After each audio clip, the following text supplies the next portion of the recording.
세 번째 종류의 수행자들은 어떤 것인지 한번 읽어봅시다. 비구들이여 세 번째 시라만과 브라만들은 이와 같이 곰곰이 생각했다. 첫 번째 시라만과 브라만 마라의 미끼인 감각적 욕망에 다가가 그것을 수용하고 탐하고 취해버렸다. 감각적 욕망에 취하고 길들여져서는 경계심을 방일하였고 방일할 때 마라의 포로가 되어버렸다. 이렇게 하여 첫 번째 시라만과 브라만들은 마라의 지배와 힘에서 벗어나지 못.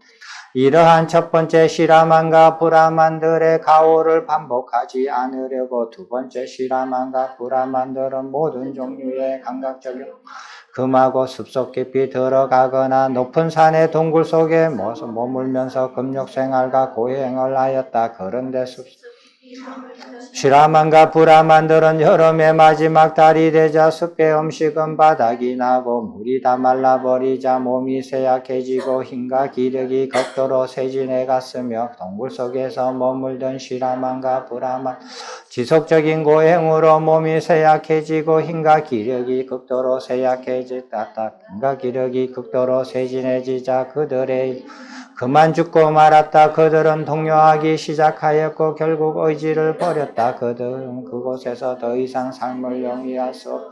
그곳을 벗어나 음식을 찾아 나서면서 결국 마라가 놓아둔 미끼로 되돌아갔다. 이렇게 하여 두 번째 시라만과 브라만들도 마라의 힘에서 벗어나지 못했다. 그러므로 우리는 첫 번째와 두 번째 시라만과 브라만들과 달리 생각하여야 먼저 숲속의 깊은 곳이나 높은 산의 동굴 속도 안전하지 않으며 감각적 욕망을 수용하지 않고 생존하기 어려우므로 우리는 우리가 지금 머물고 있는 바로 이곳을 거처로 정하고 이곳에서 감각적 욕망을 수용할 것이다.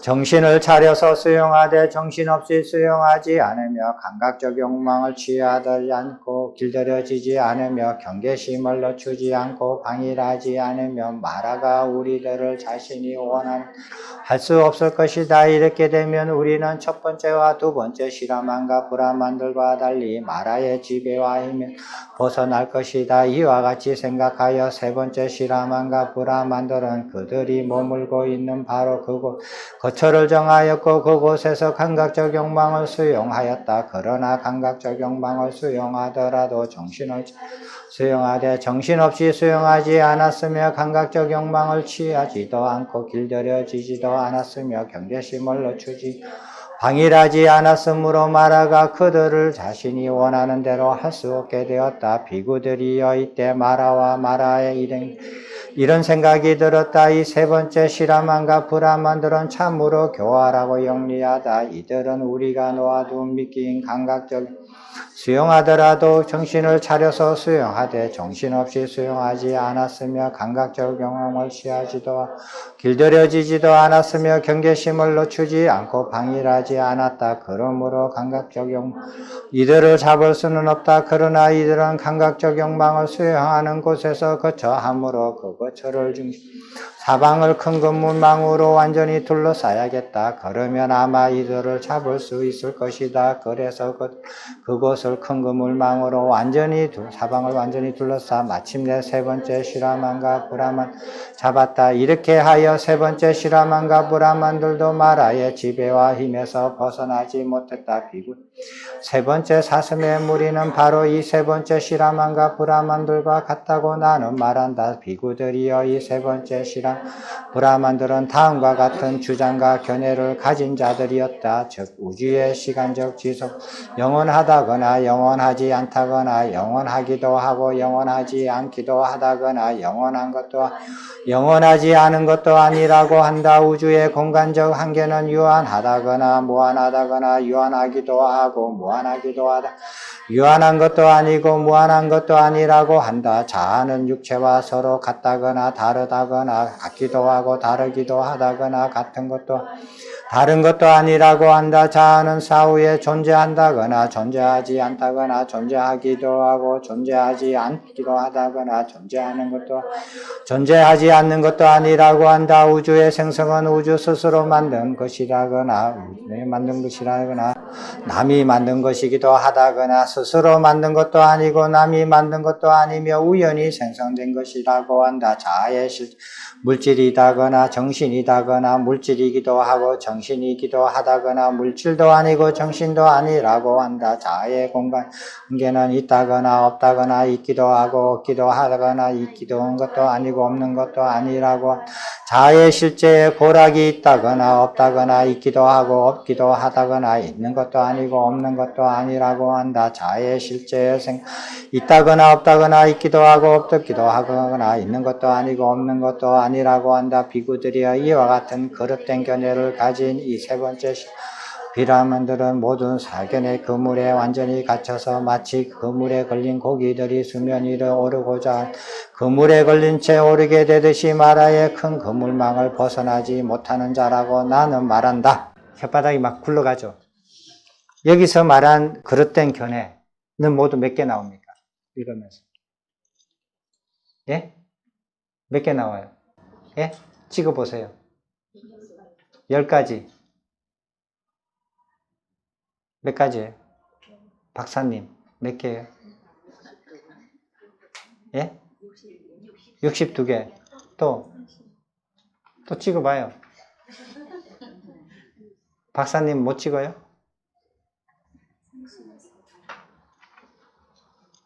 36개. 또 찍어봐요.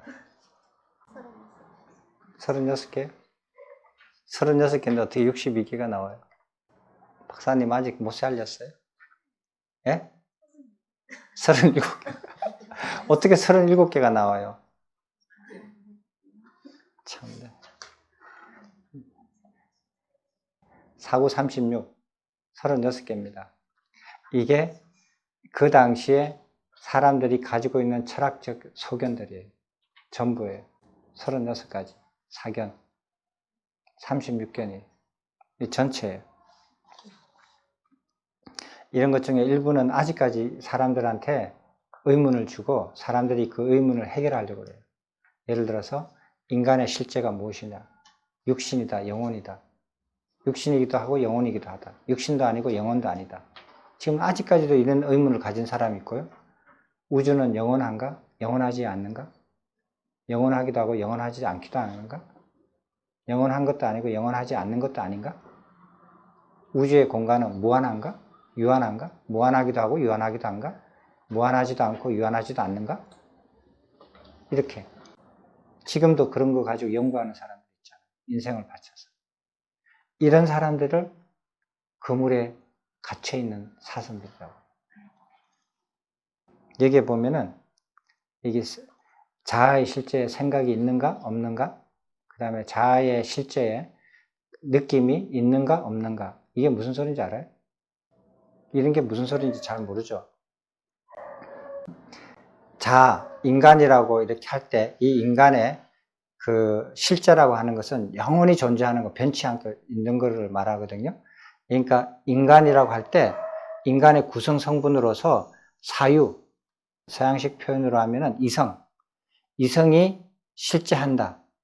이성이 인간의 하나의 실제 구성 요소다 라고 보는 거고, 아니면은 감성이 인간의 실제의 구성 요소다라고 보는가 안 보는가, 이런 뜻이에요. 이게 굉장히 중요한 의미죠. 만약에 이성이 인간의 실제에 속한다라고 있다라고 치면은 그럼 이성이 연구 대상이 돼요. 이성이 실제가 아니라고 그러면은 생각은 생겼다가 없어졌다가 이러는 거지, 안개와 같은 거지, 이렇게 우리가 실제적으로 찾고 연구할 만한 가치가 있는 게 아니에요. 이런 뜻이에요. 이런 생각들을 옛날 사람들이 다 했습니다.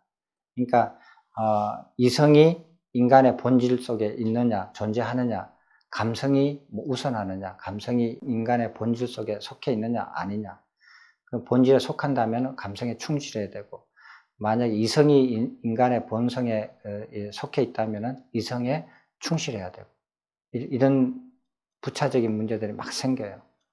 그런 것들을 다 사유한 거예요. 많은 부분들이 지금 철학적으로도 혹은 일부 이렇게 학자들도 이런 문제를 가지고 해결하려고 바둥바둥 거려요. 지금도 이렇게 문제가 돼요.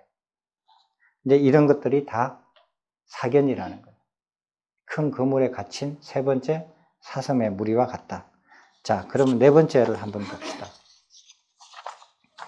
비구들이여 네 번째 시라만과 브라만들은 이와 같이 곰곰이 생각했다. 첫 번째 시라만과 브라만들은 가라에 미끼인 감각적 욕망에 다가가 그것을 수용하고 탐하여 감각적 욕망에 취하고 길들여져서는 경계심을 풀어버리고 방일하고 방일할 때 마라의 포로가 되어버렸다. 이렇게 하여 첫 번째 시라만과 브라만 마라의 지배와 힘에서 벗어나지 못했다. 이러한 첫 번째 시라만과 브라만들을 보고 그들의 두 번째 시라만과 브라만들은 모든 종류의 감각적 욕망을 금하고 숲속 깊이 들어가거나 높은 산의 동굴 속에서 머물면서 금욕생활과 고행을 하였다. 그런데 숲속 깊이 머물던 시라 여름의 마지막 달이 되자 숲의 음식은 바닥이 나고 물이 다 말라버리자 몸이 극도로 쇠약해지고 힘과 기력이 쇠진해 갔으며 동굴 속에서 머물던 시라만과 브라만들도 지속적인 고행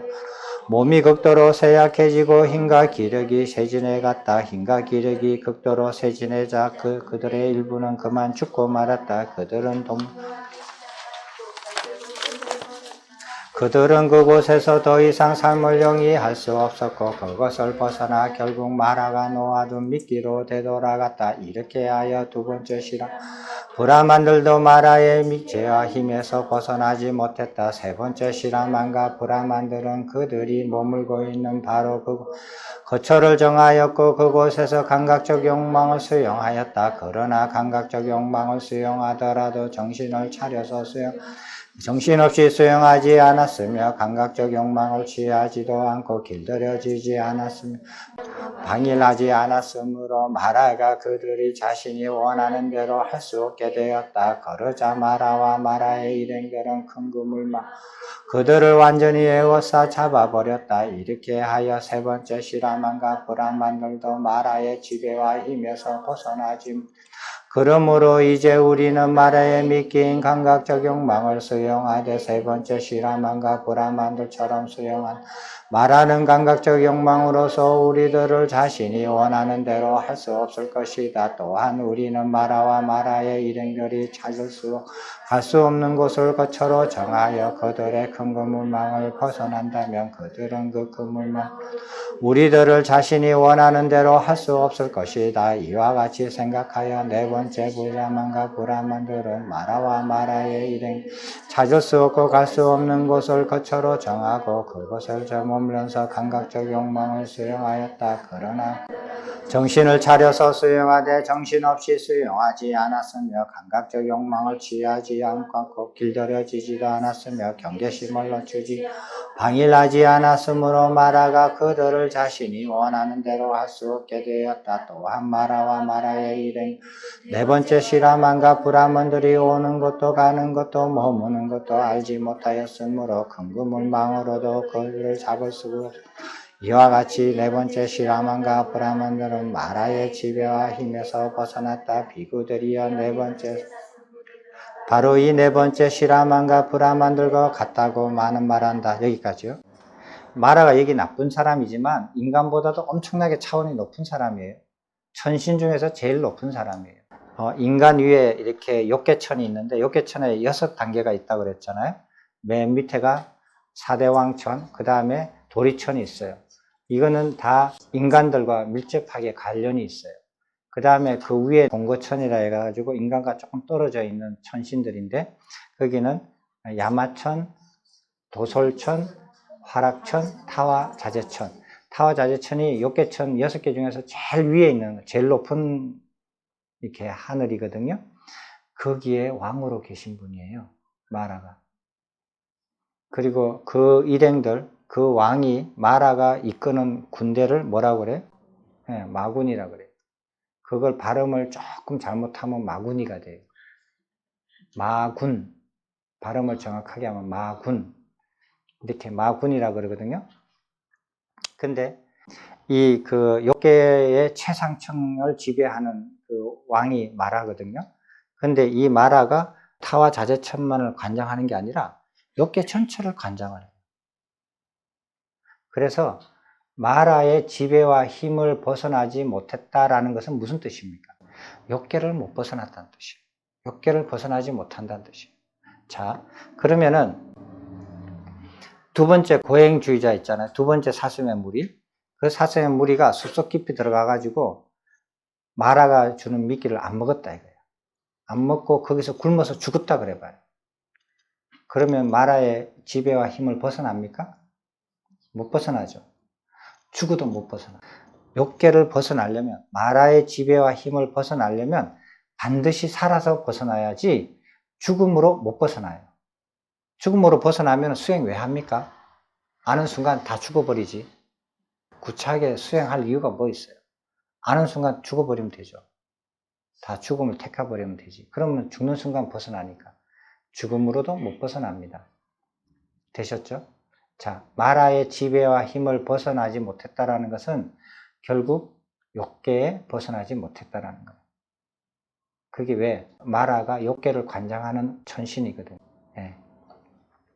그런데 사람들 중에서 일부는 인간을 벗어나서 천신, 천국에 태어나려고 원해요. 근데 그건 무슨 소리냐면 마라의 지배와 힘을 벗어나지 못하면서 지금 상태보다 조금 계급이 높게끔 살고 싶다 이 소리예요. 그러니까 예전에 제가 조폭으로 이렇게 비교를 했죠. 조폭 두목이 최고 두목이 마라라고 하면은 마라가 관장하는 그 지역 사회에서 태어나서 살더라도 조금 계급을 높여서 살고 싶다고 얘기하는 거에 불과해요. 사람이 복을 지어가지고 욕계천에 태어나고 싶다라고 하는 것은, 복을 짓는다는 것은 그렇게뿐이 하는 거 아니에요. 마라가 욕계를 관장해서 욕계를 못 벗어나게끔 자기 영역을 관할을 하는 방법이 몇 가지예요? 네? 몇 가지입니까? 뭐 얘기 좀 해봐요. 감각적 욕망, 또 네, 뭐예요? 네, 여기서 나오는 건 딱 두 가지예요. 감각적 욕망과 사견, 그릇된 견해, 사견, 이 두 가지예요. 그래서 욕계는 이 두 가지로 크게 갖춰져 있어요. 감각적 욕망과 사견으로 갖춰져 있어요. 사견은 어떻게 벗어나느냐? 정견을 갖추는 순간 벗어나요. 근데 정견은 공부해서 벗어날 수 있거든요. 근데 감각적 욕망은 정견을 갖춰서 벗어날 수 있느냐? 안 벗어나져요. 정견을 갖추고 나서 추가적으로 노력을 좀 해야 돼요. 벗어나죠. 왜? 그건 물들었기 때문에. 사견은 의식에 이렇게 그 변환만 있으면 금방 벗어나요. 의식이 바르게 견해를 가지면은, 바르게 견해를 가지는 순간 그릇된 견해는 없어져 버려요. 근데 감각적 욕망은, 감각적 욕망이 야, 안 좋구나, 버려야겠다 라고 가져도 이게 끈적끈적한 게 붙어져 있어요. 그걸 닦아내야 돼요. 그렇게 생각해도 다 안 떨어져요. 다 떨어지게 하려면 어떻게 해야 돼요? 감각적 욕망을 떨쳐버리려면 어떻게 해야 돼요? 4년초 수행을 시작해야 돼요. 신념초 수행을 시작해야 돼요. 그게 내가 감각적 욕망을 떨쳐버리겠다라고 완전히 이해를 하고 내가 마음으로 떨쳐버려도 남아져 있는 찌꺼기가 있거든요. 그거를 닦아내는 게 신념초 수행이에요. 그거를 해야만이 감각적 욕망을 떨쳐버릴 수가 있어요. 간단하죠. 어려운 게 아니에요. 마라의 소나기를 벗어나는 게 어려운 게 아니에요. 그게 뭐 비밀스러운 게 있는 것도 아니에요. 여기 보니까 그렇게 돼 있죠. 자, 그러면 네 번째는 어떤 사람인지 한번 봅시다. 비구들이여, 그렇다면 어느 곳이 마라와 마라의 일행들이 찾을 수 없고 갈 수 없는 곳인가? 어느 곳이 마라의 지배와 힘에서 벗어나 머물 수 있는, 열애의 가르침을 바르게 이해하여 사견을 여의고 정결을 갖춘 비구들은 감각적 욕망들을 완전히 떨쳐버리고 해로운 법들을 떨쳐버린 뒤 조선정을 부족하여 머문 이러한 비구들을 일러 마라의 눈을 멀게 하고 마라의 눈을 뽑아버려 마라가 볼 수 없고 찾을 수 없고 갈 수 없는 곳 건너간 자라고 한다. 조선정을 갖춘 비구들은 다시 제2선정을 부족하여 머문다. 제2선정을 갖춘 비구 다시 제3전정을 구족하여 머문다. 제3전정을 구족하여 제4선정을 구족하여 머문다. 제4선정을 갖춘 비구들은 다시 제5선정의 공무변처정 구족하여 머문다. 제5선정의 공무변처정을 갖춘 비구들은 다시 제6선정의 식무변처정을 구족하여 제6식변정의 식무변처정을 갖춘 비구들은 다시 제7선정의 무소유처정을 구족하여 머문다. 제7선정의 무소유처정을 갖춘 다시 제8선정의 비상비비상처정을 구족하여 머문다. 초선정을 갖춘 비구들과 같이 이들 비구들도 나라의 눈을 뽑아버려 마라가 볼 수 없고 찾을 수 없고 갈 수 없는 곳으로 건너간 자라고 한다. 제8선정의 비상비비상처정을 갖춘 비구들은 다시 제9선 상수멸정을 구족하여 머문다. 그들은 무명을 일으키는 모든 번뇌인 용루, 유루 그리고 무명 차례대로 멸진하여 무명을 멸하고 지혜를 완성한다. 이렇게 무명에서 벗어나 구경의 지혜를 해탈을 성취하여 모든 해탈이 완성되고 모든 해탈이 완성되면 무상정등정각을 성취해야 할 일을 다해 맞춰 열반에 도달하여 머문다. 이들 비구들은 마라의 눈을 멀게 나라의 눈을 뽑아버려 마라를 볼 수 없고 찾을 수 없는 곳으로 이묵었으며 세상의 모든 치착이 완전히 벗어난 자라고 한다. 세존께서는 이와 같이 설하시 비구들은 흡족한 마음으로 세존의 말씀을 크게 기뻐했다. 이제 이해가 됐죠? 그러면 욕계 위에 있는 초선정 이상으로 가버리면은 그럼 마라가 글로 못 가요. 왜? 마라는 갈 수 있어요. 마라도 갈 수 있지만 가려고 하면 어떻게 되느냐? 두 가지를 자기도 버려야 돼. 자기 자신도 두 가지를 버려야 돼. 두 가지를 버리는 즉시 그 사람은 마라가 안 돼요. 조폭이 개가천선한 거. 선량한 사람으로 개가천선하는 거. 그럼 마라도 갈 수는 있지만 그 두 가지를 버려야만 갈 수 있다. 초선정 이상으로 돼 있는 것은 그러면 이게 무슨 소린가? 그러면은 감각적 욕망을 취하면서도 정신 바짝 차리게 취하고 내가 있는 거처는 마라가 올 수 없고 찾을 수 없고 갈 수 없는 곳으로 정했다. 이게 무슨 소린가? 이제 이해가 되시죠? 그건 뭐냐 하면은 내가 몸뚱아리가 있으니까 감각적 욕망을 취한다. 감각적 욕망을 취한다는 게 무슨 뜻이에요? 네, 탁발을 해서 하루에 한 끼 먹는다는 소리예요. 그리고 옷을 걸친다는 소리예요. 그죠? 그리고 자기 개인 거처에다가 들어가서 의지한다는 소리예요. 그 말이에요. 결혼한다는 뜻이 아니에요. 감각적 욕망을 취한다. 정신 차려서 취한다. 하루에 한 번 탁발을 취하고 옷을 걸치고 개인 거처를 의지해서 산다 이거예요. 그걸 사는 것을 감각적 욕망을 취한다. 거처는 마라가 올 수 없는 곳으로, 갈 수 없는 곳으로, 볼 수 없는 곳으로 정했다. 이건 어디예요? 네? 그 거처가 어디예요? 네? 그렇지. 초선정, 이선정, 삼선정 쭉 올라가는 초선정에 가 있다. 이 소리는 뭐냐면 내 의식 상태가 초선정에 가 있다라는 거예요. 초선정에 가 있어서 욕계에 있는 어떤 사람들도 내가 어디 있는지를 모른다. 내가 의식이 이선정에 가 있다. 그럼 초선정 아래에 있는 어떤 중생들도 내가 어디 있는지를 보이지가 않는다. 몸은 있는데 어디 있는지가 안 보이는 거예요. 안 보여요. 삼선정에 가 있다. 그러면은 이선정 미만에 있는, 아래에 있는 모든 중생들은 내가 어디 있는지를 모른다. 됐죠? 그렇게 해서 멸진정에 내가 도달했다. 그러면은 멸진정 밑에 제8선정 이하에 있는 모든 중생, 구류 중생들은 내가 어디 있는지를 모른다. 열반에 있다라는 건 알지만 열반이 어디 있는지 모른다. 그렇게 되는 거예요. 그래서 욕계의 제일 높은 곳에 있는 마라도 욕계를 벗어난 의식 상태, 초선정부터는 거기가 어디 있는지를 모른다.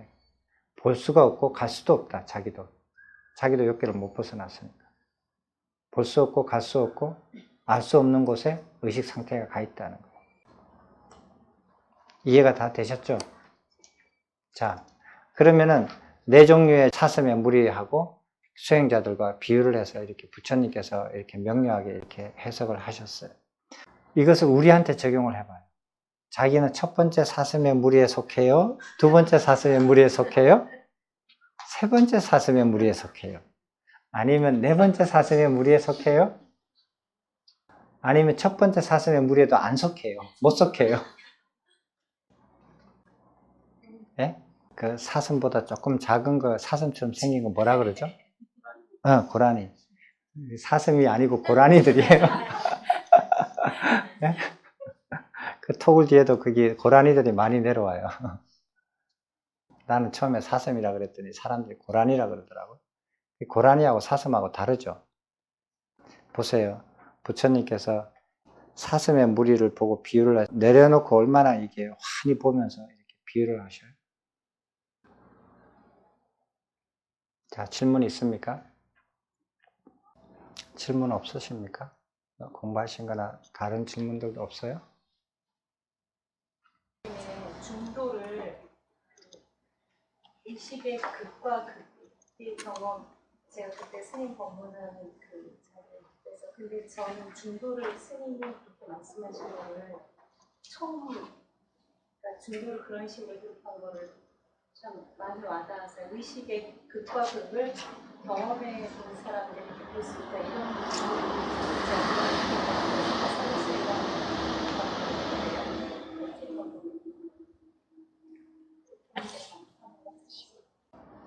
차가 지나가서 안 들었어요.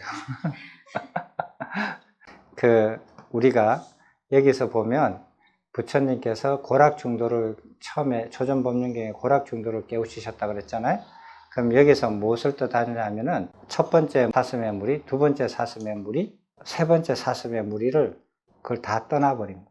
그 수행 방법을 다 결점이 있다라고 보고 첫 번째 그 종류의 수행자들의 수행 방법을 떠나고 두 번째 수행자들의 그 수행 방법을 떠나고 세 번째 수행자의 방법들을 떠났어요. 떠나버린 거예요.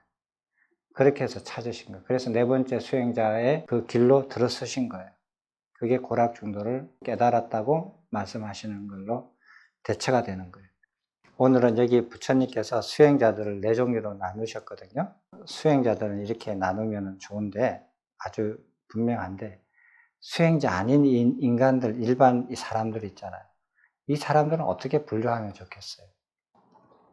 저번에 잠깐 이렇게 그 말씀드리다가 만 것을 제가 마무리 짓고 싶어서 한번 생각을 해보는 건데요. 불교 우주론에서는 진화론은 하나의 그 지구라는 이 안에서 일어나는 이 지구가 생성되고 난 이후에 일어난 그 생물들의 변화 과정을 이렇게 관찰한 거거든요.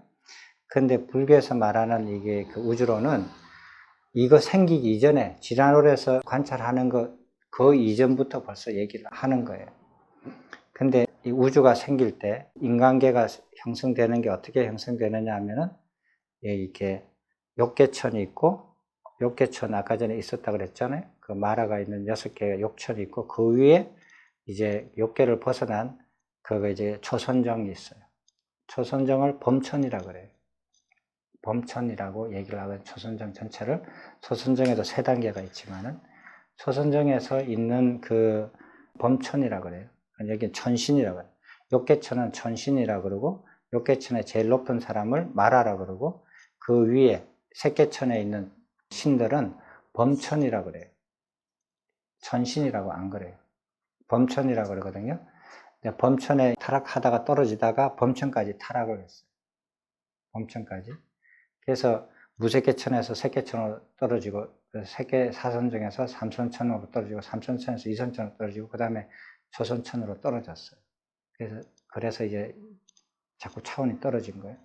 여기 초선천에 있는 범천들이 그 초선천에서 떨어지는 와중에 그 중에서 2가지로 이제 지구까지 떨어져요. 많이 떨어지는 거죠. 그 종류가 2종류라고 그랬죠. 한 종류는 유희를 즐기는 거예요. 유희를 즐기는 건데 오페라 보고 개그 같은 거 그런 거 보고 막 보고 깔깔거리고 웃고 즐기는 거 있잖아요. 그런 거를 즐기는 거예요. 근데 여기 범천들은 남녀가 없다 그랬죠. 남녀가 없거든요. 남녀가 없고 음식 먹는 거 이런 거 즐거움이 없어요. 단지 이렇게 보고 즐기고 듣고 보고 냄새 맡고 이렇게 하는 것들에 대한 즐거움이 있어요. 그걸 유희라 그래요. 그런 유희를 탐닉하다가 사띠가 완전히 떨어져 가지고 놓아져 버려서 뚝 떨어지는 게 인간계까지 떨어져요. 이렇게 떨어져 가지고 인간계에 태어나는 인간들이 있어요. 또 다른 종류는 범천에서 어떻게 떨어진다고 그랬어요? 꼬나보다가 서로 막 꼬나보고 시기 질투하고 막 그 경쟁심 가지고 그거 미워하고 정오심을 일으키고 그렇게 막 꼬라보다가 그게 이제 그 꼬라보니까 그 대상을 집중할 거 아니에요. 그러다 보면 지 사띠가 떨어질 거예요. 사띠가 나아져 버린 거예요. 그래가지고 뚝 떨어져요. 인간계까지 떨어져서 인간으로 태어난 인간들이. 그러면은 그런 인간들만 있었느냐? 아니에요. 범천에서 이런 인간계가 처음 태어날 때, 처음 만들어질 때 얘들이 몸으로 직접 와요. 직접 호기심을 가지고 와서 구경을 해요. 날라서 온다고요. 날라가지고 오거든요. 날라서 오는데 이 경치를 구경하는 거예요. 날아다니면서 하늘도 보고 구름 위에도 가보고 호수 위에도 가보고 바다 위에도 날아다니면서 와서 좀 색다른 맛이잖아요. 자기네들이 범천에는 이런 광경이 없거든요. 그러니까 여기 오니까 묘한 광경이 있는 거예요. 그래서 호기심으로 가끔 왔다 갔다 해요. 근데 거기에는 범천에는 향이 있더라도 어떻게 표현이 되냐면은 은은한 향이, 향기로운 은은한 향이 가득하게 이렇게 해서 행복한 그런 곳이거든요. 근데 그렇게 은은하게 이렇게 향기로운 향이 가득한 그런 세상에 행복하게 살다가 여기 지구 이렇게 인간계가 막 생길 때 얘들이 날라와서 보니까 은은한 게 없거든요. 은은한 게 없는데 뭐가 있느냐면 강렬한 게 있어요. 아주 진한 게. 도저히 이렇게 어떨 때 보면은 썩은 시체에서 나는 거 강렬한 거는 너무 역겨운데 꽃에서 나는 강렬한 거는 너무 강한 거 독해서 막 이렇게 안 좋지만은 한 번 맡아보고 두 번 맡아보니까 그게 너무 강렬한 게 이렇게 몸에 이렇게 배긴단 말이에요. 그래서 생각이 또 나요. 갔다가 또 와요. 그래서 그 강렬한 그 꽃의 향기 있잖아요.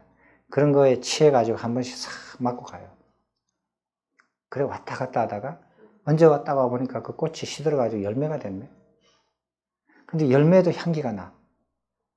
아주 강한 열매를. 그래서 그 열매가 무르익어가지고 떨어지고 말랑말랑해졌어요. 그래서 한번 먹어봐요. 근데 저기 범천에는 단식이 없다 그랬죠. 단식이 없는데 아주 미세한 물질로 이루어졌다 그랬잖아. 그러니까 욕계처럼 그런 단식이 없는데 여기 와서 촉식은 있죠. 근데 여기 와서 아주 달콤한 과일의 그 즙을 살짝 먹어보니까 맛이 너무 강렬하거든. 설탕만 먹다가 처음으로 이렇게 꿀을 먹으면은 어떻게 되는지 알아요? 꿀 먹은 벙어리가 돼요. 완전히 입에 붙어버려요. 왜요? 그 진짜예요. 꿀 먹은 벙어리 꿀 먹다가 진짜 생꿀 이렇게 먹잖아. 입에 딱 붙어버려요.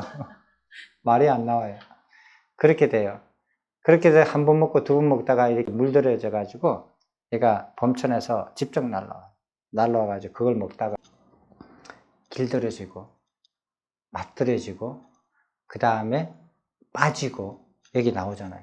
맛에 빠지고 그러다가 방일해지고 그러다가 취해져요. 그러다가 겨우 가요. 또 생각나서 또 와서 또 먹다가 결국에는 가려고 하니까 못 날아가시는 거예요. 무거워져서. 그래가지고 여기서 갇히게 사는 거예요. 범천이 인간계에 내려와가지고 사는 거예요. 사라질 수밖에 없는 거예요. 근데 그렇게 범천이 내려와서 인간계에서 범천이 내려와서 갇히게 된 거예요. 인간 세상에서 살죠. 근데 범천에서 시기질투하고 유의를 탐닉하는 사람들이 떨어져가지고 인간계에서 태어나는 인간이 있어요. 그죠? 그래서 그 다음에 비유를 잘 보세요. 그 다음에 어떤 인간들이 있냐면 욕계천, 아까 전에 6단계 욕계천에 있었다 그랬잖아요.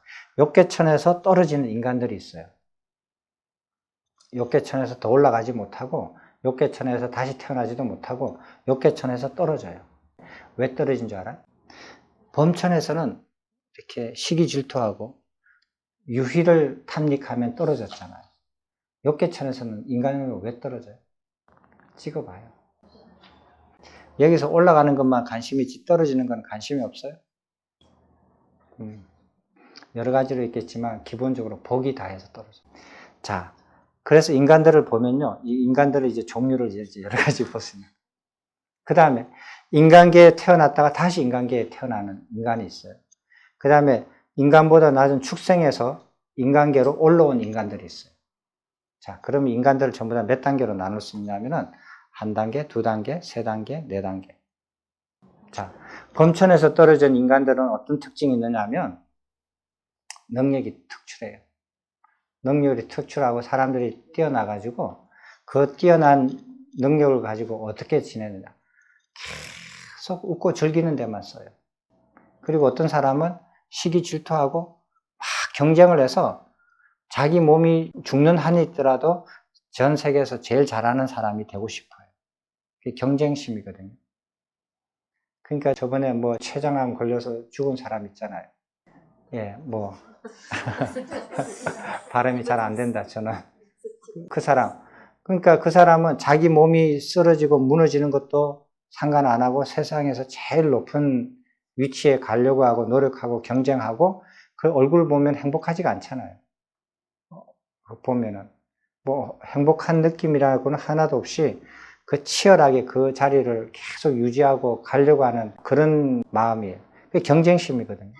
선의의 경쟁. 뭘 하더라도 제일 잘해야 돼. 중간쯤 잘하면 속이 안 차. 끝까지 가요. 그런 사람들. 그런 능력을 가지면서 이상하게 끝까지 가요. 어떤 분야든지 가요. 음악을 하면 음악 끝까지 가고, 운동을 하면 운동 끝까지 가고, 기업을 하면 끝까지 제일 많이 돈을 벌어야 되고, 정치를 하면 무조건 대통령까지 가야 되고, 이유 없이 가야 돼요. 최고 위에까지 가야 돼. 경쟁심입니다. 범천에서 떨어진 사람들은 자기 능력 가지고 즐기거나 경쟁해서 자기를 드러내는 데 쓰고, 욕계천에서 떨어진 사람들은 인간으로 태어나서 여기저기에서 부지런히 복을 쌓으려고 그래요. 복을 쌓으려고 노력을 많이 해요. 인간에서 태어나서 인간으로 태어난 인간은요, 어떻게 살아요? 예, 그냥 살려고 살아요. 그냥 죽지 않고 어떻게 살려고 그렇게 발버둥 치면서 살아요. 복을 짓지도 못하고 복을 까먹는 것도 아니고 그저 그냥 아둥바둥 그냥 살아요. 여유 없이. 왜 그래 사는지도 모르고 그렇게 살아요. 그렇게 살다가 죽어요. 축생에서 인간으로 된 사람들은요, 네? 어쨌든지 남을 뜯어먹고 살아요.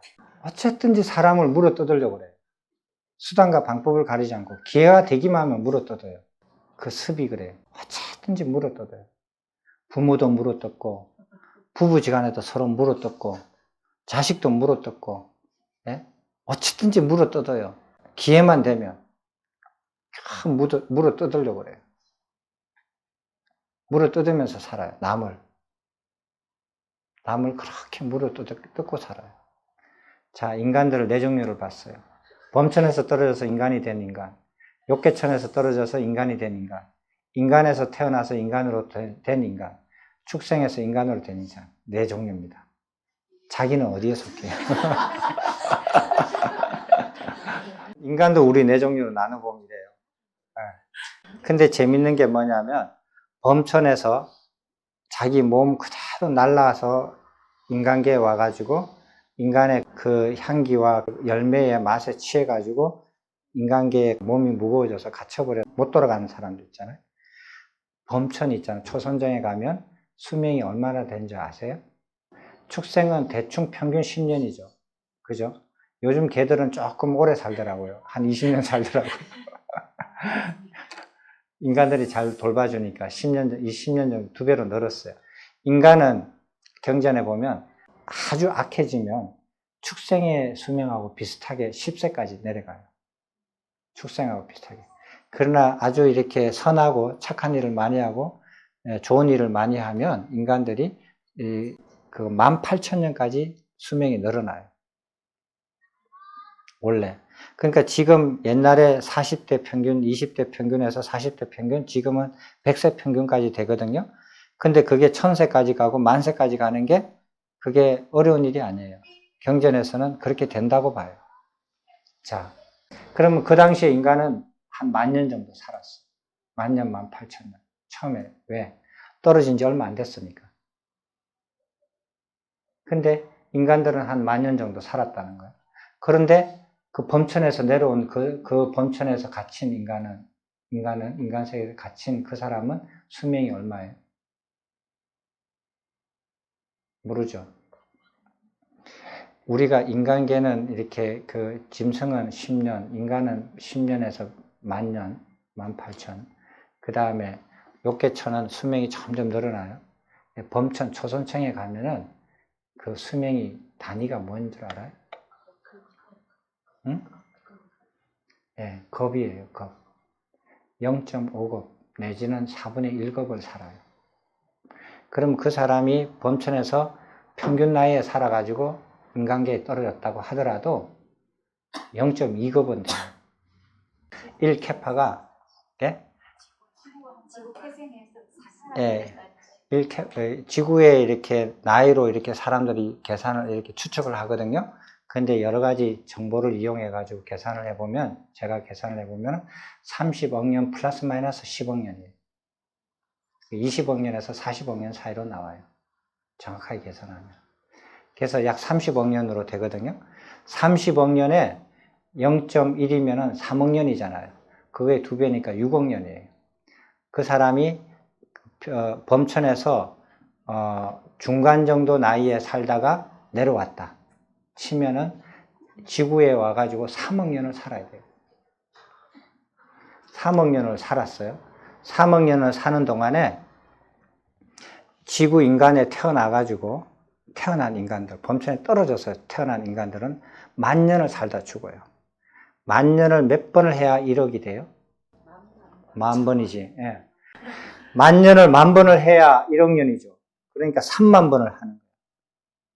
3만 세대가 지나는 동안에 이 사람이 3만 세대를 다 알아. 다 보고 아는 동안에 죽을 때까지 살아요.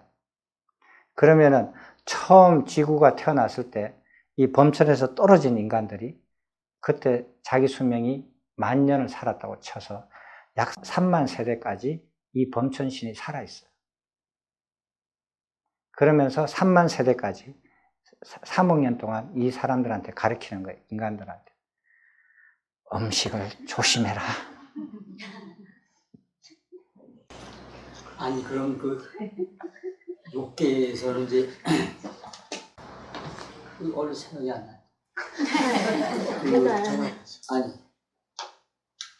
그러니까 테란스파 예. 테란스파에 예. 의해서 이렇게 종족이 일어나잖아요. 예. 이게 산다는 게 이제 아까 말씀하신 대로 뭐 짐승들 한 10년, 인간이래 한 100년에 그렇게 살다 죽고 또 윤회해서 뭐 이렇게 하는데, 그러면 이렇게 범천으로 이렇게 거기는 그 세상은 그렇게 뭐 거부로 사니, 예. 이렇게 사는데 거기서는 새로 탄생하는 거는 어떻게 돼요? 있어 화생으로 해요. 네? 화생으로 태어나요. 화생으로. 예. 여기서 그러니까 우리가 초선정을 성취하고 내가 초선정까지 성취하다 죽잖아요. 죽으면 몸이 벗어나면서 내가 초선정으로 막바로 태어나요. 태어납니다. 거기도 생사가 있어요. 화생으로. 예, 화생으로 태어나요. 거기 재미가 없겠네요. 재미요? 이혼해오고. 그런 재미는 없죠. 그런 재미는 없는데 저런 재미가 있어요. 근데 저런 재미가 더 재밌어요. 아니 근데 스님께서 그렇게 말씀하시는데 우리 욕계에서는 이제 그 다 체험을 했잖아요. 뭐가 행복하고 즐겁고 한 걸 하는데 거기 가서 그 즐겁다는 걸 뭘로 그 체험하지 않으면 설명이 안 될 것 같은데. 그렇죠. 설명이 안 되죠. 그거 써놓은 거 가지고 적어놓은 기록 가지고 얘기를 쓰고 그 초선에서 살아본 그 체험이 있어야 설명이 돼요.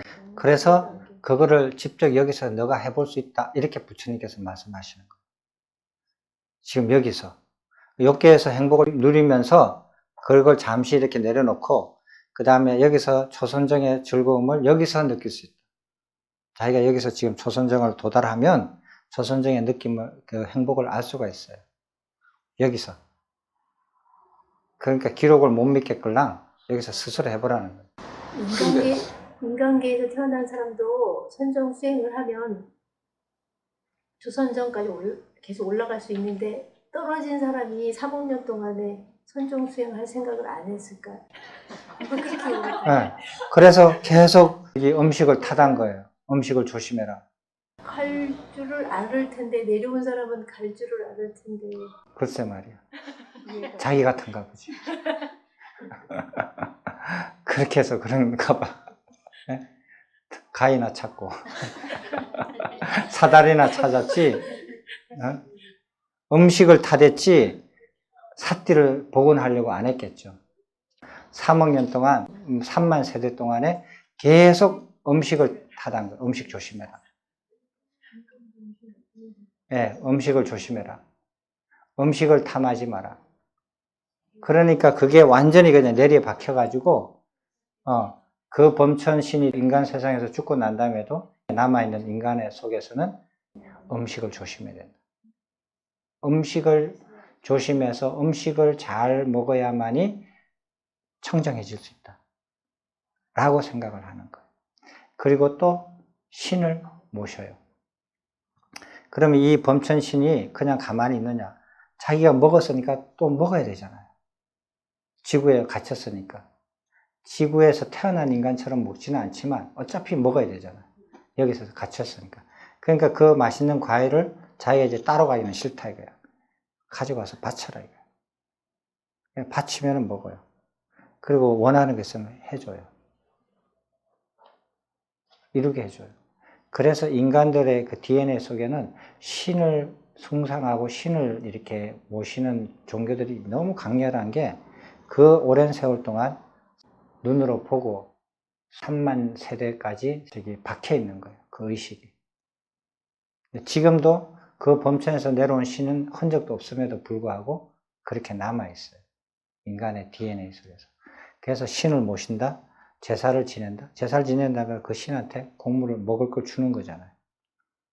먹을 걸 갖다 바치는 거 아니에요. 그리고 불을 이렇게 섬기는 이유가 뭔지 알아요? 저도 몰라요. 근데 생각을 해보면 그 범천은 따뜻했어요. 굉장히 따뜻했어요. 근데 지구는 따뜻하다가도 추워. 춥다가 또 따뜻해져. 또 춥다. 그러니까 환장하겠는 거야. 추울 때. 그래서 인간들한테 불을 항상 준비시키는 거예요. 그 옛날에. 고대부터. 고대에서 불은 불씨를 구하기 어려웠잖아요. 그래서 불을 이렇게 항상 준비시키게끔 만들어 놓은 거예요. 그래서 그 불을 숭상하는 종교가 고대 종교 중에서 지금까지 머물러 있어요. 다른 고대 종교는 거의 다 없어졌는데. 배화교요. 그게 굉장히 뿌리가 깊어요. 재밌죠? 그래서 인간도 네 종류로 나눠요.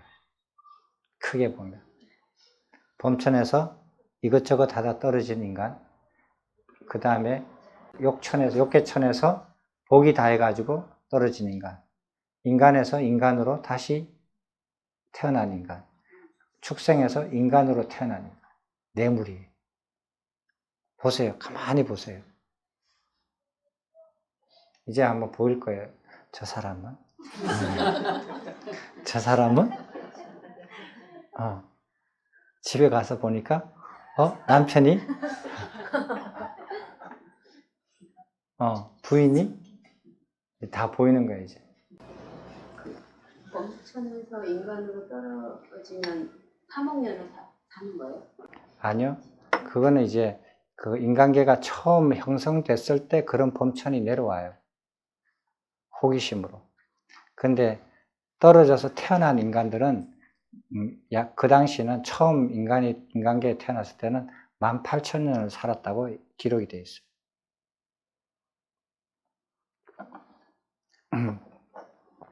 재밌는 게요. 대한독립 할 때 뭐라 그래요? 대한독립? 황제 폐하, 만세. 예. 원래 만세 살았거든요. 그것으로부터 줄어들었어요. 원래 수명대로 사소서 있어요. 그거 만세인지 몰랐어요? 그러다가 저 천세. 이제 그거 부인을 천세라고 해요. 그거 황제의 부인을 보고 천세라고 그러고, 그 다음에 황제 아니고 작은 국가, 왕들은 천세라고 해요. 그래서 우리나라가 고종이 황제로 등재를 했거든요. 그래서 대한민국 만세가 돼요. 만약에 고종 황제가 저희 황제로 등극 안 하고 그냥 옛날식으로 남아있으면 대한독립 천세였어요. 보통 세상 와서 100살도 못 살고 죽는 전부 인간으로 태어난 걸 보는 거죠. 이제 그 사는 게 혹시 한 10,000년 사는 사람이 있으면 그건 범쳐서 떨어져. 지금 그렇다는 게 아니고 지금 옛날에요. 예, 한 수십억 년 전에. 근데 이제 인간들이 계속 이렇게 타락을 해가지고 수명이 줄어드는 거예요. 만세에서 지금 100세까지. 근데 떨어졌는데 수십 세까지 떨어졌다가 최근에는 다시 이렇게 이제 수명이 늘어나기 시작해요. 오늘은 4종류의 수행자와 4종류의 안수행자, 4종류의 사람 잘 관찰하시고 자기가 어디에 속해 있는지, 그리고 그 다음 단계로 어떻게 이어가서 이렇게 벗어나서 가야 되는지 잘 보시고 하셨으면 좋겠어요. 그래, 고생하셨습니다.